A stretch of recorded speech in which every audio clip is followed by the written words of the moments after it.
Em um primeiro momento, falar sobre automação pode assustar aqueles que não estão envolvidos com tecnologia. Porém, ela está presente em nosso dia a dia de forma tão integrada que muitas vezes nem nos damos conta de sua existência. Sistemas de automação utilizam tecnologias capazes de operar em um determinado processo com pouca ou nenhuma intervenção humana. São muitos os exemplos de sistemas desse tipo, seja no comércio, na indústria e até mesmo em nossas residências. No comércio, a utilização de programas de computador e equipamentos específicos permitem que os processos comerciais sejam otimizados, gerando maior eficácia e eficiência para as empresas. Alguns exemplos são os leitores de códigos de barras integrados com sistemas informatizados para identificar e registrar a compra de produtos em supermercados. Balanças automatizadas também são muito comuns no comércio e são utilizadas para realizar a pesagem automática de alimentos em feiras e supermercados, sem contar as impressoras, os sistemas de pontos de venda, os coletores de dinheiro e leitores de cartão de crédito, para citar apenas alguns exemplos. Nossas residências também se beneficiam das tecnologias de automação, sendo que hoje estão cada vez mais populares os sistemas automáticos de climatização, equipamentos para a automatização dos sistemas de iluminação, os sistemas de segurança, equipamentos para controle de abertura e fechamento de cortinas, janelas e portas, as fechaduras inteligentes e tantos outros exemplos. Contudo, talvez o setor industrial seja o maior consumidor de sistemas de automação e seu início ocorreu em meados do século XVIII, com a Revolução Industrial. Foi um momento de transição dos métodos de produção artesanais para a produção feita por máquinas. Antes da Revolução Industrial, todo o processo produtivo era feito por artesãos de forma manual, sendo que poucas vezes utilizavam-se máquinas extremamente simples. Era comum um mesmo artesão cuidar de todo o processo produtivo, desde o recebimento da matéria-prima, passando pela fabricação e finalizando com a disponibilização do produto para a venda. Esse modelo de manufatura tornava impossível a produção em larga escala, e a necessidade da padronização dos produtos, junto com o crescimento da população que aumentava a demanda consumidora, foi um dos fatores que deram início à Revolução Industrial. O surgimento das primeiras máquinas a vapor na Inglaterra no século XVIII permitiu um aumento considerável na capacidade produtiva das fábricas e, consequentemente, do lucro de seus proprietários. Isso incentivou a criação de diversas indústrias que se espalharam rapidamente por toda a Inglaterra e, posteriormente, por todo o mundo. Mas foi a partir de meados do século XIX que se deu início ao movimento que ficou conhecido como a Segunda Revolução Industrial, momento em que as primeiras técnicas de automação da produção surgiram e ocorreu o início da eletrificação das fábricas. As revoluções industriais não pararam por aí, e foi entre os anos de 1950 e 1970 que a terceira Revolução Industrial teve início. Também conhecida como a Revolução Digital, foi nesse período que a eletrônica digital se desenvolveu e houve a expansão do uso de computadores digitais.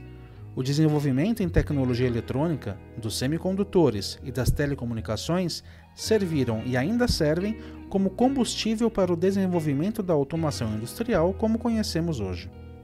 Hoje, vivemos o que alguns chamam de Quarta Revolução Industrial, ou Indústria 4.0, sendo um de seus objetivos a melhora da eficiência dos processos produtivos, inserindo na cadeia tecnologias que levam inteligência artificial e integração de dados, visando atingir a redução de custos, a criação de operações em tempo real, implementação de manufatura modular, criação de operações integradas e otimização de todas as etapas do processo produtivo. Atualmente, não é difícil vermos em programas televisivos ou em vídeos na internet máquinas funcionando dentro de indústrias fabricando os mais diversos tipos de produtos em velocidades absurdamente altas. Vemos máquinas responsáveis pelo envase de bebidas, outras responsáveis por embalar produtos, máquinas que realizam o corte de peças, fritadeiras industriais, robôs realizando soldas e montando automóveis inteiros, e muitos outros exemplos. Todas essas tecnologias só são possíveis atualmente graças ao desenvolvimento da eletrônica e da computação. Contudo, lá no início da terceira revolução industrial, as coisas eram um pouco mais complicadas e desde o início até os dias atuais, muitos desafios precisaram ser superados para que pudéssemos chegar ao nível de desenvolvimento que encontramos hoje. É isso o que veremos a seguir.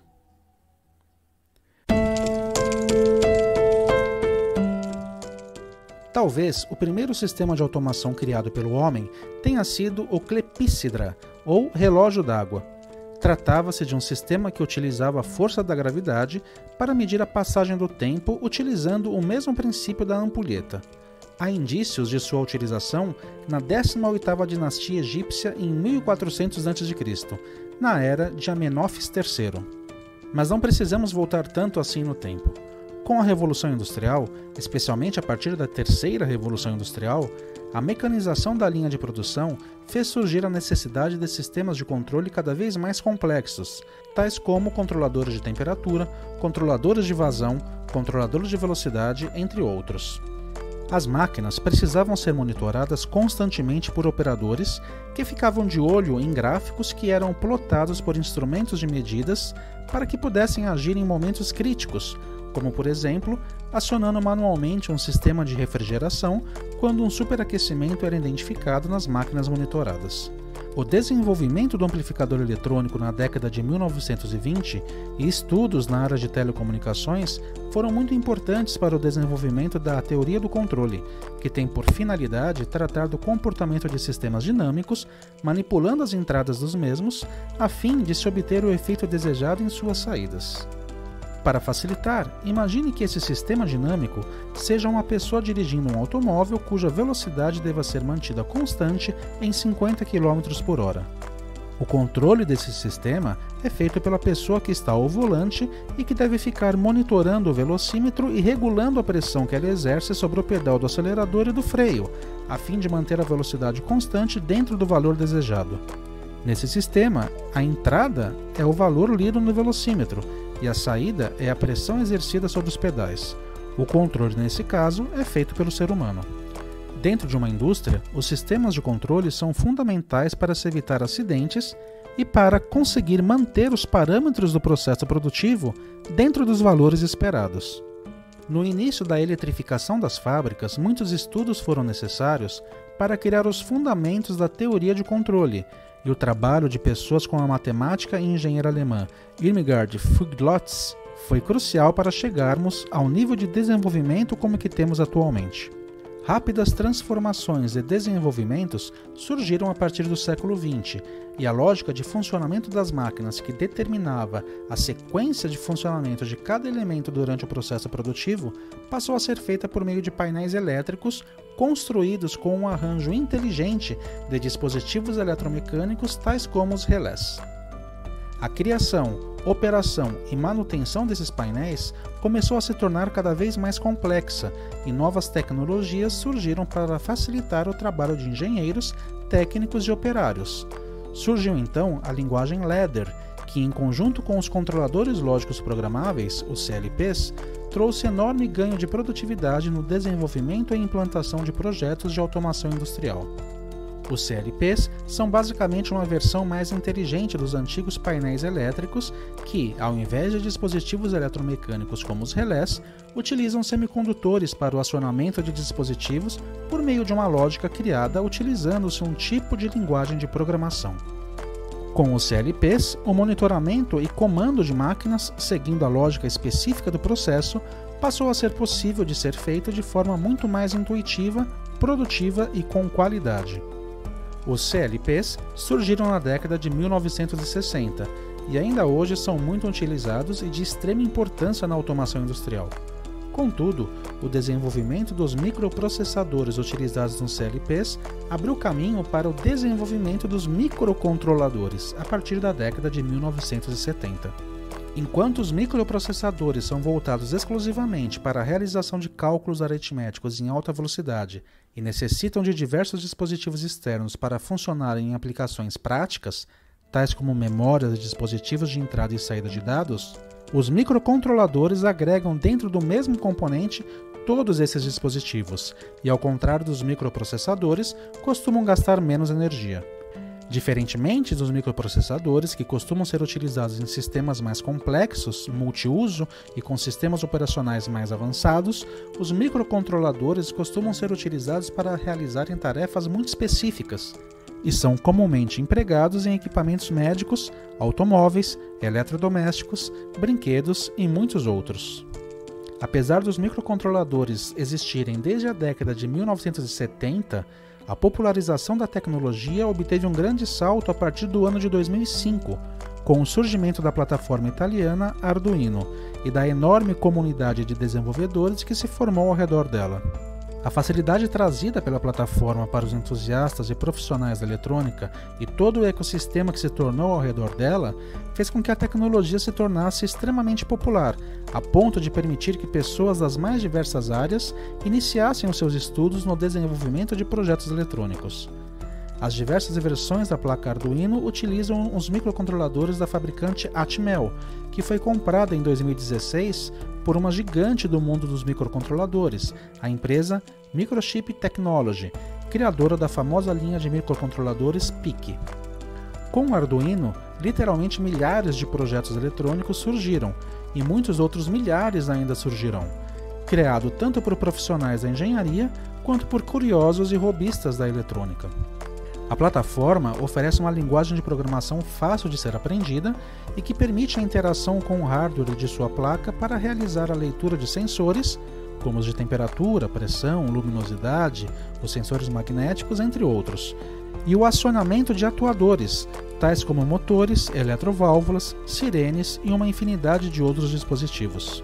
Não é exagero dizer que foi a tecnologia Arduino responsável pela grande popularização do desenvolvimento de projetos eletrônicos utilizando os microcontroladores, mas não dá para dizer que qualquer pessoa sem treinamento específico seja capaz de criar projetos de automação de média e grande complexidade. O que pode-se dizer é que essa e as novas tecnologias que surgiram nos últimos anos permitem que qualquer pessoa aprenda de forma muito mais rápida e simples em comparação ao que se via no passado. Mas será que o Arduino é a resposta para todos os problemas?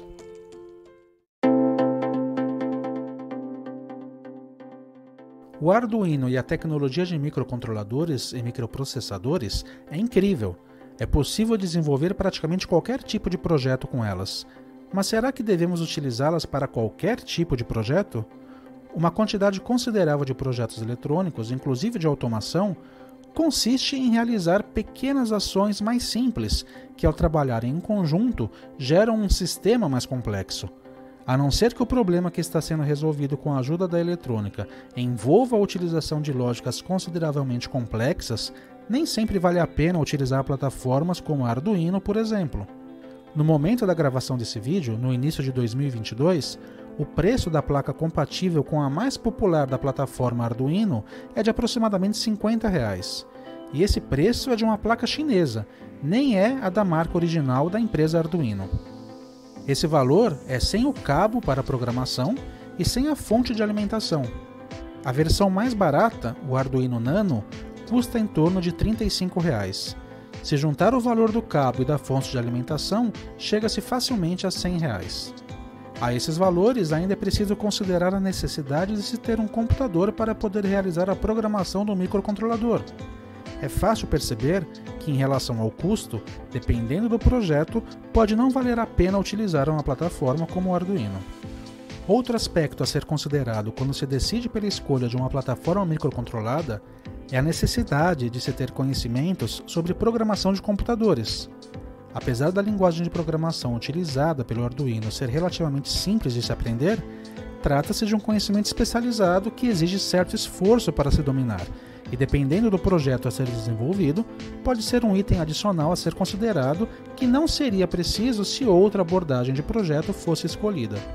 Além do custo e da complexidade mais alta durante a etapa de desenvolvimento, a implementação de projetos com microcontroladores exige a montagem do projeto final em placas de circuito impresso também mais complexas, pois muitas vezes faz-se necessário o uso de outros componentes eletrônicos auxiliares para que tudo funcione corretamente. É o caso da necessidade de utilização de cristais para geração de pulsos de clock, reguladores de tensão para garantir que todo o conjunto receba a tensão de alimentação correta, circuitos de gravação que permitam realizar atualizações do software quando necessário, entre outros, de acordo com o projeto. É evidente que, de acordo com a complexidade do projeto, todos os pontos que foram levantados podem ser irrelevantes, quando comparados com a grande flexibilidade e o poder que a plataforma como o Arduino oferece. Mas nem tudo precisa necessariamente ser resolvido com todo esse poder tecnológico. Muitos projetos de automação ainda compartilham os mesmos requisitos daqueles lá do início da terceira revolução industrial, quando operadores precisavam ficar monitorando parâmetros das máquinas para que pudessem fazer os ajustes necessários para que todo o processo funcionasse corretamente. É muito comum, por exemplo, a necessidade de se monitorar a temperatura de um equipamento para acionar um sistema de resfriamento, como por exemplo uma ventoinha, quando necessário. Também é comum ser preciso acionar uma eletroválvula durante um determinado tempo para garantir que certa quantidade de um líquido seja despejado com precisão em um reservatório. Ou então, ficar monitorando uma esteira por onde passam objetos e acionar algum dispositivo de sinalização, tais como sirenes ou luzes, quando algum sensor notar a ausência do objeto. Esses e outros exemplos mostram que a tarefa de automação nesses casos se resume a monitorar algum sinal entregue por um sensor, como de temperatura, presença ou pressão, e o acionamento de algum atuador por um determinado tempo, como motores, sirenes e sinalizadores luminosos. Muitos e muitos projetos de automação podem ser projetados a partir de requisitos tão simples como esses, e a complexidade final emerge da forma como esses pequenos elementos mais simples são montados em conjunto para formar toda a planta de automação. Para casos como esses, existem soluções mais simples e baratas de serem utilizadas do que as plataformas microcontroladas como o Arduino. Os engenheiros e técnicos projetistas contam com uma infinidade de possibilidades em seus arsenais de ferramentas e componentes para projetos, e um desses elementos que se destaca é o Circuito Integrado 555. Projetado em 1970 pelo engenheiro em eletrônica Hans Kaminskind e comercializado inicialmente pela empresa americana Signetics, ele ficou conhecido como a máquina do tempo em formato de CI. Esse componente ainda é amplamente utilizado nos dias atuais em função de sua simplicidade de uso, a sua versatilidade e o seu baixo custo. Para se ter uma ideia, no momento em que esse vídeo está sendo gravado, uma unidade do CI 555 custa menos do que R$1, e se comprado em grande quantidade, o preço fica em apenas alguns centavos de reais. Quando comparado ao custo de uma plataforma microcontrolada como o Arduino, a comparação chega a ser ridícula. É claro que com um microcontrolador é possível se fazer muitas coisas que um simples 555 não faz, mas não podemos esquecer que uma quantidade considerável de projetos não precisa de tudo o que o Arduino oferece. Trabalhar com o 555 é tão simples quanto ligar alguns poucos resistores e capacitores em configurações previamente definidas no manual do fabricante para que seus modos de trabalho mais comuns possam ser utilizados. Tudo isso com uma estabilidade impressionante. Os modos de trabalho mais comuns do 555 são como circuito astável, monoestável e biestável.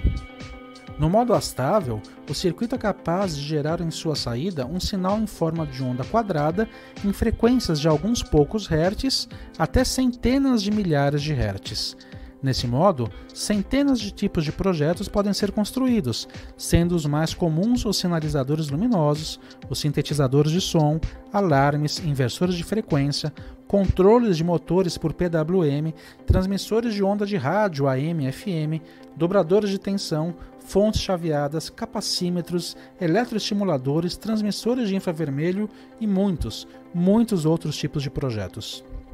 No modo monoestável, o 555 funciona como um timer, mantendo sua saída ativa por um período pré-determinado de tempo e permitindo a construção de acionadores de cargas temporizados, temporizadores de retardo, interface para sensores de temperatura, chaves de toque temporizadas, minuterias, controladores de eletroválvulas, controladores de velocidade, sensores de nível, entre outros.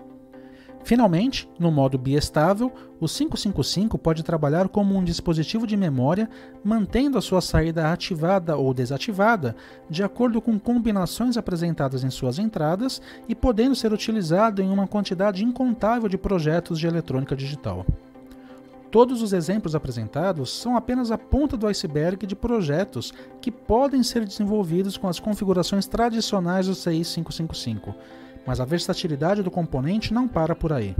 Quando o projetista conhece o funcionamento interno do componente, as possibilidades se expandem de forma assustadora e a criatividade passa a ser o único limite para a criação de projetos eletrônicos.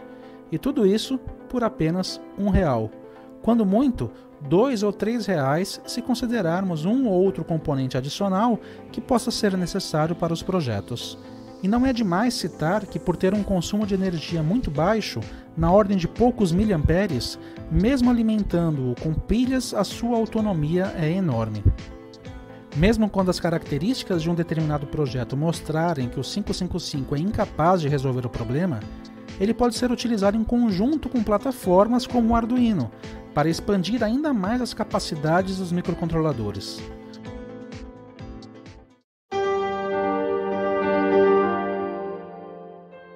O bom projetista em eletrônica sabe usar as ferramentas certas para cada tipo de problema.